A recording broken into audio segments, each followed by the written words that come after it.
The likes, the comments, the text messages, new videos to watch. Every spare second is an opportunity to be stimulated. This online world, unless navigated properly, can get really dangerous and ultimately unhealthy. Right now, it's more important than ever to maintain authenticity, mental well-being, and personal connections in an era that is dominated by digital interactions. This is where it gets dangerous. The reward system in our brain is consistently firing. We're addicted to it. The average person spending 6.5 hours online every single day.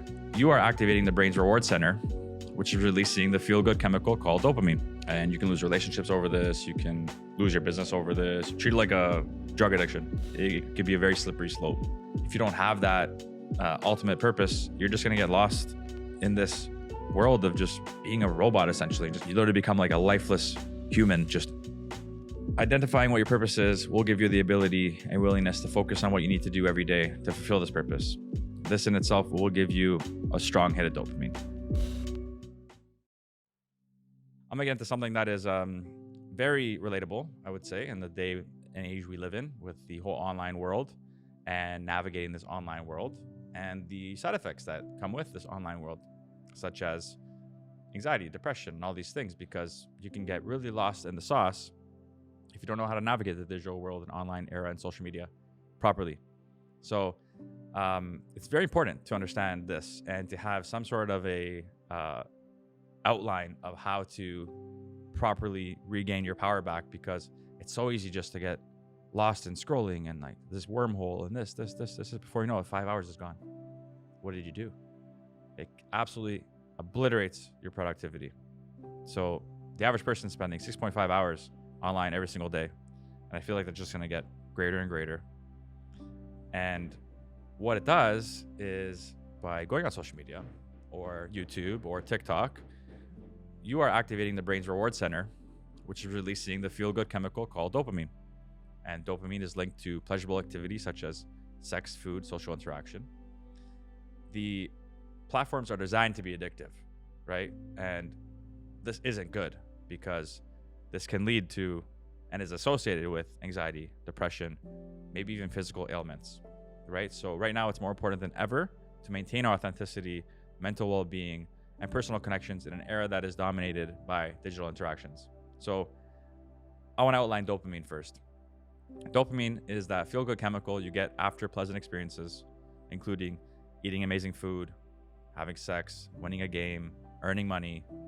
And it can also happen after you drink alcohol, you do drugs, right?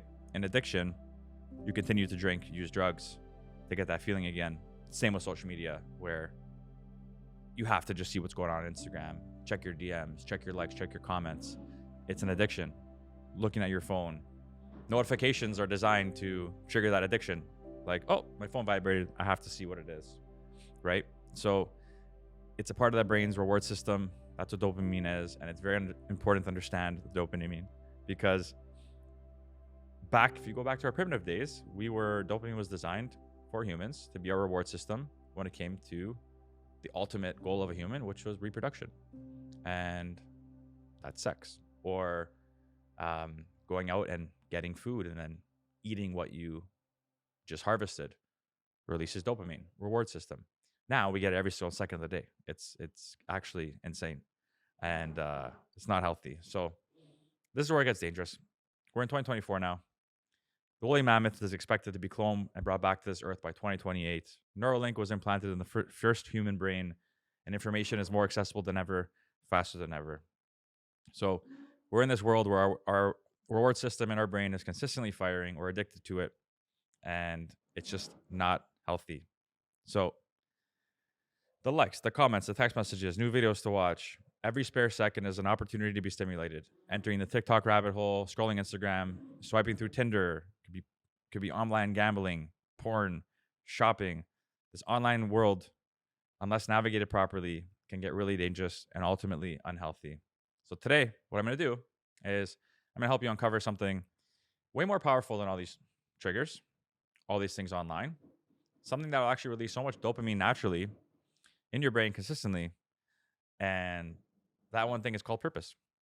And it's so important to have clarity and purpose in your life, because if you don't, you have nothing to center back to. You have nothing to come back to or to refocus into. If you don't have that ultimate purpose, you're just going to get lost in this world of just being a robot, essentially, just getting lost in your social media and scrolling, and it's you literally become like a lifeless human, just right. So I'm going to share something with me. Part of the interruption here. If you're a real estate investor out there interested in real estate, I'm introducing to you Lendlord. Lendlord is a one-stop shop deal analyzer for all you real estate investors out there. If you're looking to run the performance of a rental property, a flip, calculate cash on cash, cash flow, even what your annual appreciation looks like, Lendlord is the perfect tool to crunch all your numbers. You can even upload your entire real estate portfolio into Lendlord and compare different performances and analyses just through this app alone. So if you guys are interested in real estate as a whole and want to step up your investment game to a whole new level using this beautiful tool, click the link in our description. It's a free registration process. And if you want to go premium, enjoy 40% off thanks to our partnership with Lendlord and Price to Sell. Let's get back to the episode. The past couple of years, a lot of good things have been happening. You know, a lot of things have come my way, a lot of opportunities. I've been growing. But with the opportunities, especially the fact that there were multiple coming out of every corner imaginable, I did something that actually killed my momentum, and I said yes to everything. So, you know, comparing it to the likes and the comments and all these things, like I got all this potential dopamine stimulus thrown at me and like opportunity, this. I said yes to so much things, and then I lost my track. I lost my own center. I lost my own clarity, and ultimately these things crippled my growth and set me back. And it's a learning curve. Like you don't realize it in the moment as you're going through it, but looking back, it's like, holy shit, I wasted a lot of time because you just get so sidetracked. And it's the same thing with the online world and the internet. There's a million opinions on one thing, like diet, as an example, fitness, like eat meat, don't eat meat, do this. You guys get what I'm saying, but there's just so much overload. So it's more important than ever to come back to what's most important to you. And doing so and having a strong purpose will help you stay centered and focused and away from the noise. So reducing distractions isn't just about reclaiming time. It's about creating space for what truly matters. So how do you find your purpose? Here is some tactical information I can give you guys on how to find your purpose. Dedicate 30 minutes to an hour and write this stuff down, okay? I want you guys to envision what your ideal life looks like. What does it look like? What are you passionate about? Now, can you make this happen in your current path? Does it align with what you're currently doing in your life, or does it not align? This is very important to understand, right? Maybe you're full of anxiety every day because you're not in your alignment, or maybe you're happy as hell because you are in alignment, right? That's up for you to decide. But understanding what your ideal life looks like and your passions will bring a form of excitement back into your life if you can incorporate that stuff into your life in a day-to-day basis. If not, maybe figure out a way how to, right? Maybe you like art, maybe you like playing piano. Little things like this is what can give you that passion back, help you find your purpose, and help you realign when you're very distracted. The goalpost is also always moving, and that's okay. Your purpose is always going to change as you grow as well. So this is something to also understand. You guys are growing every single day as individuals. You're learning new things every single day. You're uncovering yourself more and more. You're learning more about yourself and what you like, what's more important, what's not. And your purpose will also adjust as you go. So just understand that. Don't think that, whatever your purpose is today is going to be your ultimate. I think the most important thing is to just come to the understanding of what you want your future life to look like that ultimate goal, and then kind of build towards that. How you build, how you go about it throughout your day, throughout your weeks, your months, your years, it'll change, as you learn new things, you'll adjust, you'll pivot, but you should have that ultimate goal and purpose. I think it's truly important to understand that clarity for yourself. Identifying what your purpose is will give you the ability and willingness to focus on what you need to do every day to fulfill this purpose. This in itself will give you a strong hit of dopamine. Once you understand what that is in your life, for me, it's my real estate business.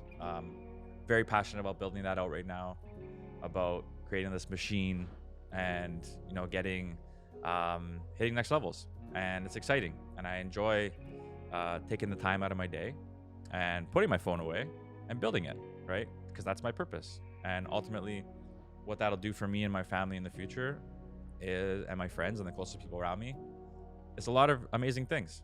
And that's what my future life will look like, right? Not necessarily like, oh, I need this house or this car. It's more so the lifestyle I want to live, where I want to be, the flexibility, the freedom, all these things in my life that are important to me. This is why I'm building out my business the way I am right now. And um, it excites the shit out of me. So that in itself is like my dopamine hit, you know?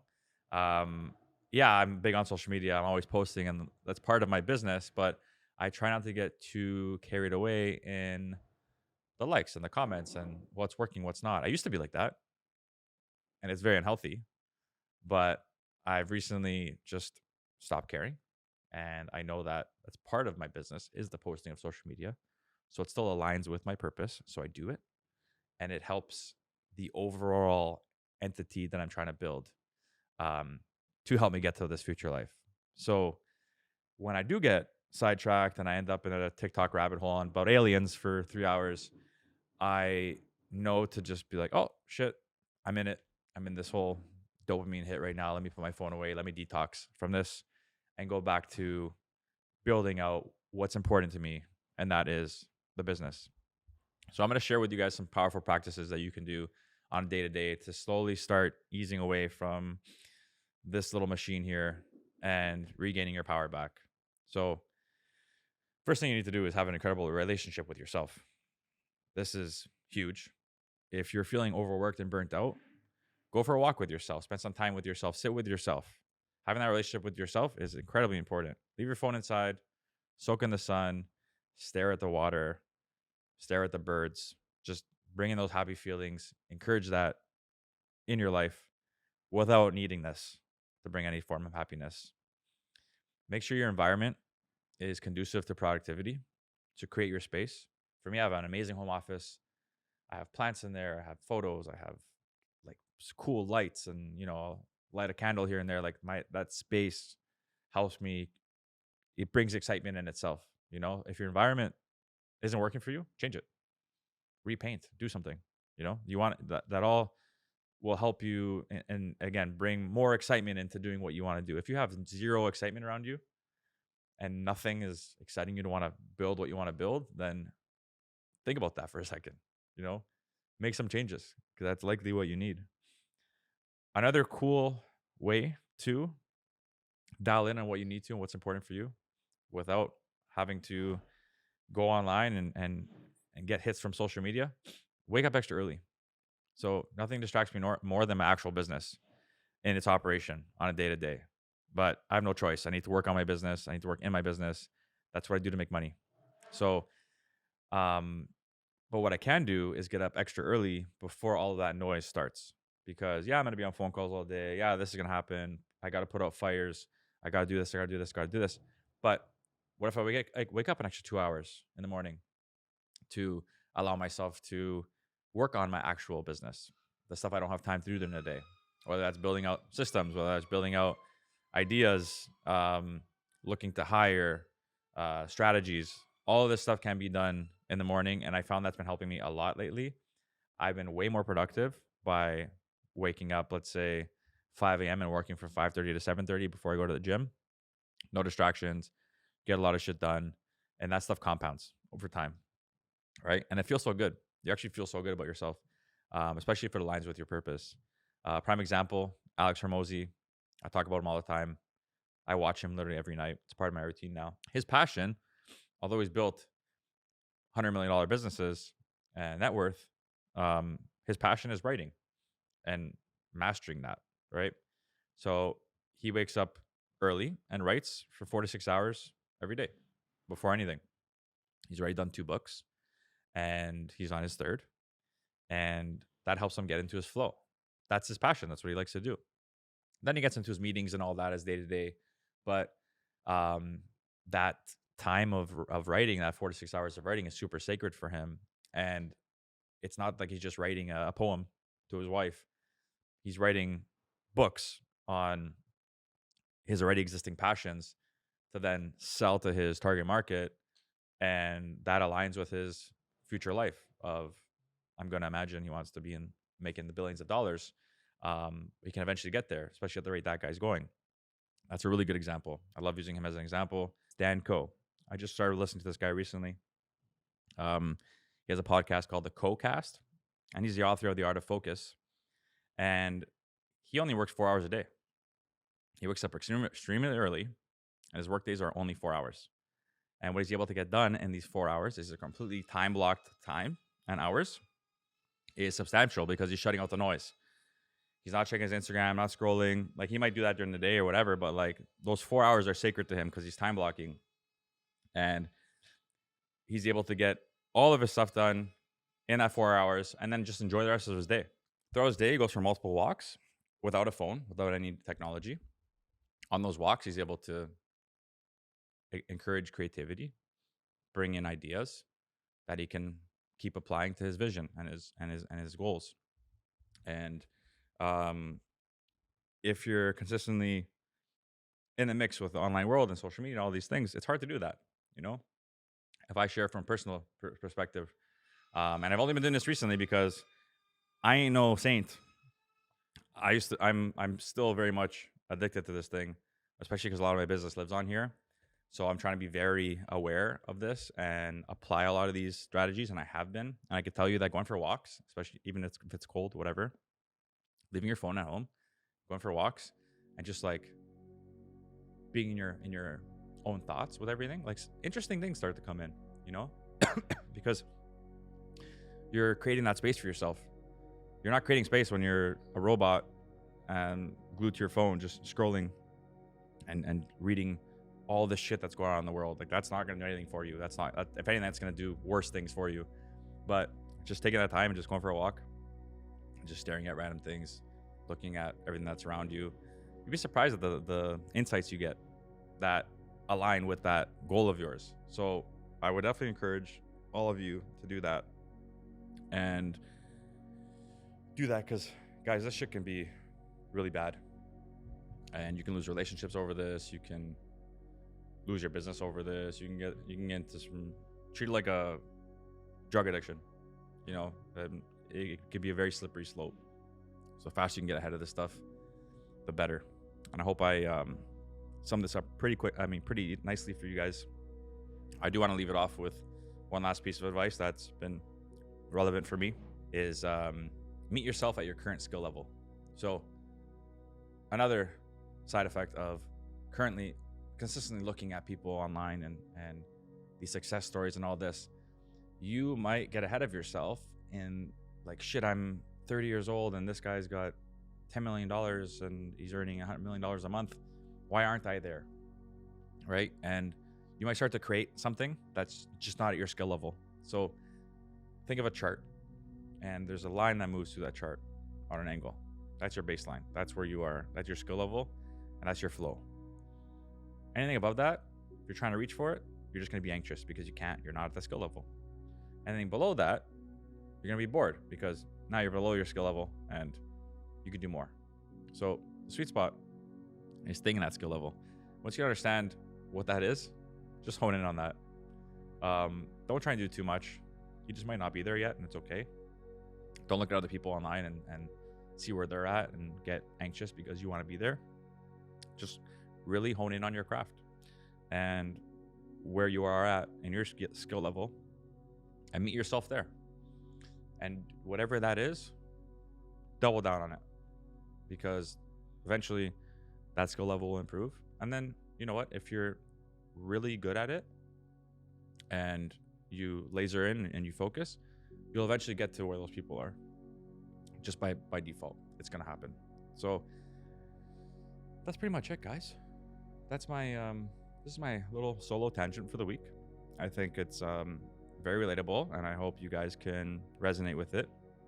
I think it's more important than ever that we do things on a day-to-day basis to remove ourselves from this chaotic online world that we're seeing. It's only going to get worse, in my opinion. I think we need to establish and really focus on personal connections again, good connections, having good conversations, join groups of people that you align with, masterminds, spend time with yourself.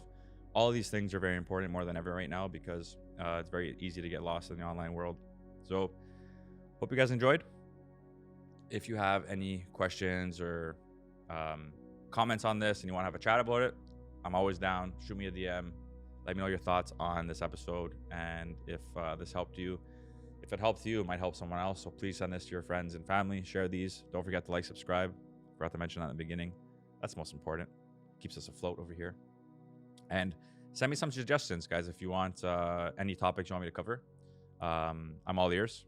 I mean, anything that you guys think I could benefit in explaining to you. Again, send me a DM, email us, wherever. Just hit us up. And until then, we will see you guys on the next one. Peace.